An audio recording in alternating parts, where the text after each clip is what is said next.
ಈ ನಡುವೆ ಕಾಂಗ್ರೆಸ್ ನಾಯಕ ರಾಹುಲ್ ಗಾಂಧಿ ಮತ್ತು ಪ್ರಿಯಾಂಕಾ ವಾದ್ರಾ ಭೂಕುಸಿತ ಸಂಭವಿಸಿದ ವಯನಾಡಿನ ಗ್ರಾಮಗಳಿಗೆ ಭೇಟಿ ನೀಡಿದ್ದಾರೆ. ತಾತ್ಕಾಲಿಕವಾಗಿ ನಿರ್ಮಿಸಲಾಗಿದ್ದ ಸೇತುವೆಯ ಮೇಲೆ ಸಾಗಿ ಪ್ರವಾಹ ಪೀಡಿತ ಸ್ಥಳವನ್ನು ಪರಿಶೀಲನೆ ಮಾಡಿದರು. ಸಂತ್ರಸ್ತರನ್ನು ಭೇಟಿಯಾಗಿದ್ದಾರೆ. ಬಳಿಕ ಮಾತನಾಡಿದವರು, ನನ್ನ ತಂದೆ ತೀರಿಕೊಂಡಾಗ ಅಂದರೆ ರಾಜೀವ್ ಗಾಂಧಿ ತೀರಿಕೊಂಡಾಗ ಕೂಡ ಎಷ್ಟು ನೋವಾಗಿತ್ತು ಅಷ್ಟೇ ನೋವಾಗಿದೆ ಅಂತ ಹೇಳಿದರು.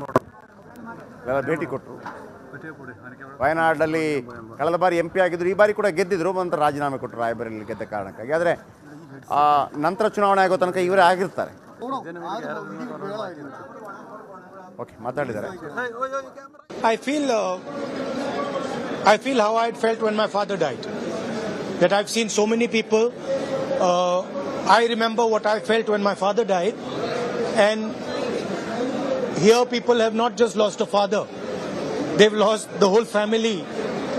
Entire family, brother, sister, mother, father. So I know what I felt. And this is much worse than that. And it's not one person who's feeling it. It's thousands of people who are feeling it. 1991ರಲ್ಲಿ ಶ್ರೀಪೆರಂಬದೂರಿನಲ್ಲಿ bomb ಸ್ಫೋಟಕ್ಕೆ ಬಲಿಯಾಗಿದ್ದರು. LTT ಹತ್ಯೆ ಮಾಡಿತ್ತು ರಾಜೀವ್ ಗಾಂಧಿ ಅವರನ್ನು. ಅದನ್ನು ಹೇಳಿದ್ದರು. ಆ ತಾಯಿ ಹೇಳ್ತಾ ಇದ್ರು, 3 ಮಲೆ ಇತ್ತು ಸರ್, ಆ 3 ಮಲೆ ಒಂದಾಗ್ಬಿಟ್ಟಿದೆ ಅಂತ. ಅಂದರೆ ಆಮೇಲೆ ಅವರು ಬದುಕಲು ನಾವು ಒಂದು ಇಂಚು ಬಚಾವಾದ್ವಿ. ಆಮೇಲೆ ನಮ್ಮ ನಾಗೇಂದ್ರ ಬಾಬು, ರಂಜಿತ್ ಶಿರಿಯಾರ್ ಮತ್ತು ವಿನೋದ್ ನಿರಂತರವಾಗಿ ಸ್ಟೋರಿಗಳನ್ನು ಕೊಡ್ತಾನೇ ಇದ್ದಾರೆ ಬೆಳಕಿನ. ನಮ್ಮ 3 ರಿಪೋರ್ಟ್ರಲ್ಲಿದ್ದಾರೆ ನಿರಂತರವಾಗಿ. ಆಮೇಲೆ ನೋಡಿ, ಸೈನ್ಯ 24 ಗಂಟೆಯಲ್ಲಿ ಯಾವ ರೀತಿಯಲ್ಲಿ ಎಷ್ಟು ಬಲಿಷ್ಠವಾದಂಥ ಬ್ರಿಡ್ಜ್ ಕಟ್ಟತ್ತೆ, ಅದಕ್ಕೆ ಸೈನ್ಯ ಅಂತ ಹೇಳೋದು. ನಾವು ಆ ಸೈನ್ಯಕ್ಕೆ ಕಲಿಸಿ, ಅದಕ್ಕೆ ಸೈನ್ಯಕ್ಕೆ ಮರ್ಯಾದೆ ಕೊಟ್ರಪ್ಪ ಅಂತ ಕೇಳೋದು. ನಮಗೆ ದೂರದಲ್ಲಿದ್ದಾರಲ್ಲ, ಏನು ಗಡಿಯಲ್ಲಿ ಕೂತ್ಕೊಂಡಿರ್ತಾರೆ, ಆರಾಮಾಗಿರ್ತಾರೆ. ಈಗ ಅವರೇ ಬಂದಿದ್ದು, ಅವ್ರು ನೋಡಿಲ್ಲ ಜಾತಿ ಯಾವುದು, ಧರ್ಮ ಯಾವುದು, ಮತ್ತೊಂದು ಯಾವುದು. ಓನ್ಲಿ ಒನ್, ಭಾರತೀಯ, ನೇಷನ್ ಫಸ್ಟ್. ಇನ್ನು ಕೇರಳದ ಕರ್ಣ ಕಠೋರ ಕತೆ, ಕೆಸರು ತೆಗೆದಷ್ಟು ಆಳಕ್ಕೆ ಶವಗಳು ದೊರೆಯುತ್ತಾ ಇದೆ. ಎಷ್ಟು ಕೆಸರು! ಇಲ್ಲಿವರೆಗೆ 300ಕ್ಕೂ ಹೆಚ್ಚು ಜನ ಸಾವನ್ನಪ್ಪಿದ್ದಾರೆ ಸಿಕ್ಕಿರೋದು. ಅದರಲ್ಲಿ 200 ಮಂದಿ ಪೋಸ್ಟ್ ಮಾರ್ಟಮ್ ಆಗಿದೆ. ನೋಡಿ, ಅಲ್ಲಿ ಪೋಸ್ಟ್ ಮಾರ್ಟಮ್ ಕೂಡ ಆಗಬೇಕು. ನೋಡಿ ಎಷ್ಟು, ಈಗ ಅಲ್ಲಿ ಕೆಸರು ಜಾಗ, ಹೆಣ ಸಿಕ್ತು, ಸತ್ತೋಗಿದಾರ ಇಲ್ವೋ, ಮಣ್ಣು ಮಾಡ, ಹಂಗಾಗಲ್ಲ. ಪೋಸ್ಟ್ ಮಾರ್ಟಮ್ ಮಾಡಬೇಕು. ಅದಕ್ಕೆ ಒಂದು ವೈದ್ಯರ ತಂಡಗಳೇ ಬೇಕು. ಕೆಲವು ಶವ 80ರಿಂದ 100 ಕಿಲೋಮೀಟ್ರ್ ದೂರ ಕೊಚ್ಚಿ ಹೋಗಿದೆಯಂತೆ. ಅಂದರೆ ಆಗೋದು ಬೇಡ. ಎಲ್ಲೂ ಕೂಡ ಒಂದು ಉದಾಹರಣೆಗೆ ಹೇಳಿದ್ದು, ಬೆಂಗಳೂರಲ್ಲಿ ಆದರೆ ಚಿತ್ರದುರ್ಗದಲ್ಲಿ ಶವ ಸಿಗೋದು, ತುಮಕೂರು, ಚಿತ್ರದುರ್ಗ ಮಿಡ್ಲಲ್ಲಿ. ಅರ್ಥ ಮಾಡ್ಕೊಳ್ಳಿ, ಎಲ್ಲಿ ಹೋಗಿರ್ಬೋದು. ಆಮೇಲೆ ಆಸ್ಪತ್ರೆಗಳಲ್ಲಿ ರಾಶಿ ಮೃತದೇಹಗಳು ಫುಲ್ ಹಾಕಿದ್ದಾರೆ. ಆದರೆ ಸಿಸ್ಟಮ್ಯಾಟಿಕಲ್ಲೇ ಮಾಡ್ತಾಯಿದ್ದಾರೆ ಎಲ್ಲವೂ ಕೂಡ.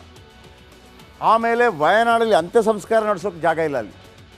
ಆಮೇಲೆ ಅಂತ್ಯ ಸಂಸ್ಕಾರ ನಡೆಸೋದಕ್ಕೆ ಹೆಂಗೆ, ಯಾರು ಫ್ಯಾಮಿಲಿಯವರು ಎಲ್ಲಿದ್ದಾರೆ? ಆಮೇಲೆ ಕೆಲವ್ರದ್ದು ಮುಖ ಸಿಗ್ತಾ ಇದೆ, ಕೈ ಸಿಗ್ತಾ ಇದೆ, ಕಾಲು ಸಿಗ್ತಾ ಇದೆ. ಚರ್ಚ್ಗಳಲ್ಲಿ ಮೃತದೇಹಗಳ ಮುಂದೆ ಪ್ರಾರ್ಥನೆ ಆಗ್ತಾ ಇದೆ. ಪ್ರಾರ್ಥನೆ ಸಲ್ಲಿಸಿ ಅಂತ್ಯ ಸಂಸ್ಕಾರ ನಡೆಸಲಾಗ್ತಾ ಇದೆ. ಅದೊಂದು ಚರ್ಚ್, ಯಾರು ಬೇಕಿದ್ರು ಕೂಡ. ಐಷಾರಾಮಿ ಬಂಗಲೆಯಲ್ಲಿದ್ದ ವ್ಯಕ್ತಿ ಒಂದು ಫೋನ್ ಕಾಲ್ ಮಾಡಿದರೆ ಸ್ವಿಗ್ಗಿಯಲ್ಲಿ ಸ್ವೀಂತ ಬರ್ತಾ ಇದ್ದದ್ದೆಲ್ಲ ಏನೂ ಇಲ್ಲ, ಬ್ರೆಡ್ಡು ಬನ್ನು ಕೇಳ್ತಾ ಇದ್ದ. ಪ್ರಕೃತಿಯ ಕೋಪ ನೋಡಿ. ಈಗಲೂ ನಮಗೆ ಒಂದು ಭಯ ಏನಪ್ಪ ಅಂತಂದರೆ, 2018ರಲ್ಲಿ ಇದೇ ಥರ ಕೇರಳದಲ್ಲಿ ಆಗಿತ್ತು. ಆ ನಂತರ ಒಂದು 4 ದಿವಸ ಆದಾಗ ಮಡಿಕೇರಿಯಲ್ಲಿ ಕೂಡ ಆಗಿತ್ತು. ಆಗೋದು ಬೇಡ, ಎಲ್ಲೂ ಆಗೋದು ಬೇಡಪ್ಪ. ಇದನ್ನೆಲ್ಲ ಆಗಲ್ಲ ರೀ. ಈ ರಾಜಕಾರಣಿಗಳ ಫೈಟ್ ಆದರೂ ನೋಡ್ಬೋದು, ಇದನ್ನೆಲ್ಲ.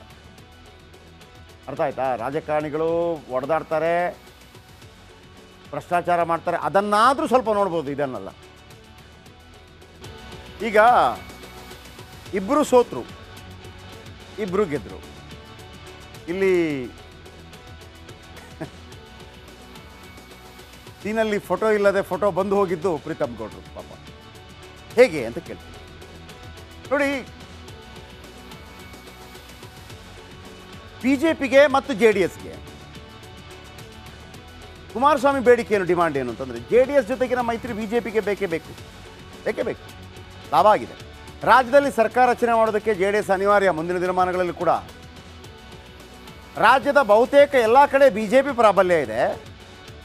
ಆದರೆ BJP ಪ್ರಾಬಲ್ಯ ಇರೋ ಕಡೆಗಳಲ್ಲಿ ಕಳೆದ ಬಾರಿಯ ಲೋಕಸಭಾ ಚುನಾವಣೆಯಲ್ಲೂ ಕೂಡ ಲಾಭ ಆಗಿಲ್ಲ. ಆದರೆ ಹಳೆ ಮೈಸೂರಲ್ಲಿ ಮಾತ್ರವೇ ಬಿ ಜೆ ಪಿ ದೌರ್ಬಲ್ಯ, ಅಲ್ಲಿ ಜೆ ಡಿ ಎಸ್ ಶಕ್ತಿಯುತವಾಗಿದೆ ಅಲ್ವಾ. ಈಗ ಯಾವುದು ಕಲ್ಯಾಣ ಕರ್ನಾಟಕದ 5ಕ್ಕೆ 5 ಬಿ ಜೆ ಪಿ ಭಾಗವನ್ನು ಕಾಂಗ್ರೆಸ್ ಗೆದ್ಕೊಂಡ್ಬಿಡ್ತು. ಎಲ್ಲಿ ಮರ್ಯಾದೆ ಉಳಿದಿದ್ದು ಬಿ ಜೆ ಪಿಗೆ ಜೆ ಡಿ ಎಸ್ ಭಾಗ ಇರುವಂಥ ಮಂಡ್ಯ, ಮೈಸೂರು, ತುಮಕೂರು ಈ ಭಾಗದಲ್ಲಿ. ಈಗ ಪಾದಯಾತ್ರೆ ಹೋಗ್ತಿರೋದು ಎಲ್ಲಿ? ಬಿ ಜೆ ಪಿ ಕಡಿಮೆ ಪವರ್ ಇರೋ ಜಾಗದಲ್ಲಿ, ಅದೇ ಹಳೆ ಮೈಸೂರಲ್ಲಿ ಸಾಗಲಿದೆ ಪಾದಯಾತ್ರೆ. ಆದ್ದರಿಂದ ಕುಮಾರಸ್ವಾಮಿ ಮಾತು ಕೇಳಲೇಬೇಕು. ಅವ್ರು ಹೇಳಿದರು ಬೆಂಗಳೂರಿನ ಮೈಸೂರು ನಮ್ಮ ಪ್ರಾಬಲ್ಯ ಇರೋ ಜಾಗ. ಇಂದಿನ ಸಭೆಯಲ್ಲಿ ಕುಮಾರಸ್ವಾಮಿ ಮಾತುಕತೆ ವೇಳೆ ಇಟ್ಟಿದ್ದು ಒಂದೇ ಒಂದು ಬೇಡಿಕೆ. ಏನದು ಬೇಡಿಕೆ? ವಿಜಯೇಂದ್ರ ಆಪ್ತನಿಗೆ ಶಾಕ್ ಕೊಟ್ಟರು ಕುಮಾರಸ್ವಾಮಿ. ಯಾರು ವಿಜಯೇಂದ್ರ ಆಪ್ತ? ನಾನು ಪಾದಯಾತ್ರೆಗೆ ಬರ್ತೀನಿ, ಆದರೆ ಅವರು ಬರಬಾರ್ದು. ಯಾರವರು? ಪ್ರೀತಮ್ ಗೌಡ ಪಾದಯಾತ್ರೆಯಲ್ಲಿ ಭಾಗವಹಿಸುವಂತಿಲ್ಲ. ಈ ಷರತ್ತಿಗೆ ಒಪ್ಪಿದರೆ ಮಾತ್ರ ಪಾದಯಾತ್ರೆಗೆ ನಾನು ಬರ್ತೇನೆ. ಕುಮಾರಸ್ವಾಮಿ ಬೇಡಿಕೆ ಕಂಡು ವಿಜೇಂದ್ರ ಒಮ್ಮೆ ಕಕ್ಕಾಬಿಕ್ಕಿ ಆಗ್ತಾರೆ. ಶಾಕ್ ಆಗೋದಿಲ್ಲ, ಕಕ್ಕಾಬಿಕ್ಕಿ ಆಗ್ತಾರೆ. ಇಲ್ಲಿ ಎಚ್ ಡಿ ಕೆ ಬೇಕು, ಆ ಕಡೆ ಪ್ರೀತಮ್ ಗೌಡರನ್ನು ಬಿಡುವಂತಿಲ್ಲ. ಬಳಿಕ ಜೆ ಪಿ ನಡ್ಡಾ ಜೊತೆ ಎಚ್ ಡಿ ಕೆ ಒಂದು ಮೀಟಿಂಗ್ ಆಗುತ್ತೆ. ಕುಮಾರಸ್ವಾಮಿ ಅವರೆಲ್ಲ ಬೇಡಿಕೆಗೆ ಜೆ ಪಿ ನಡ್ಡಾ ಒಪ್ಪಿಗೆಯನ್ನು ಸೂಚಿಸ್ತಾರೆ. ಈಗ ಏನಾಯಿತು? ಕುಮಾರಸ್ವಾಮಿ ಹಠ ಏನು? ಪ್ರೀತಮ್ ಗೌಡ ಇದ್ದರೆ ನಾನು ಬರಲ್ಲ. ಈಗ ಪ್ರೀತಮ್ ಗೌಡ ಔಟ್, ಕುಮಾರಸ್ವಾಮಿ ಇನ್. ವಿಜೇಂದ್ರ ಸೋತ್ ಹೆಂಗೆದ್ರು? ಬಿ ಜೆ ಪಿ ಒಳಗಡೆ ವಿಜೇಂದ್ರ ಈ ಪಾದಯಾತ್ರೆ ನೇತೃತ್ವ ವಹಿಸಬಾರ್ದು ಅಂತೇಳಿ ಬಿ ಜೆ ಪಿ ಒಳಗಡೆ ಇದೆ. ಕುಮಾರಸ್ವಾಮಿ ಈ ರೀತಿ ಮಾತಾಡಿದಾಗ ಭಾಳ ಖುಷಿಯಾಗಿತ್ತು ಇವರಿಗೆ, ಲಾಭ ಇದ್ದೋಯ್ತು ಅಂತೇಳಿ. ಯಾರು? Yatnal, Ramesh Jarkiholi, dash dash. ಈಗ ಎಚ್ ಡಿ ಕುಮಾರಸ್ವಾಮಿ ಅವರನ್ನ ಮನವೊಲಿಸಿ ಪಾದಯಾತ್ರೆ ಅಂತೂ ಆಗತ್ತೆ, ಅದಕ್ಕೆ ಚಾಲನೆಯನ್ನು ಕುಮಾರಸ್ವಾಮಿ ಅವರೇ ಕೊಡ್ತಾರಂತೆ. ಹಾಗಾಗಿ ಕುಮಾರಸ್ವಾಮಿ ಅವರು ಸೋತರು, ಗೆದ್ದರು. ವಿಜೇಂದ್ರ ಸೋತರು, ಗೆದ್ದರು. ಸೋತು ಗೆದ್ದವರಿಬ್ಬರು. ಓಕೆ.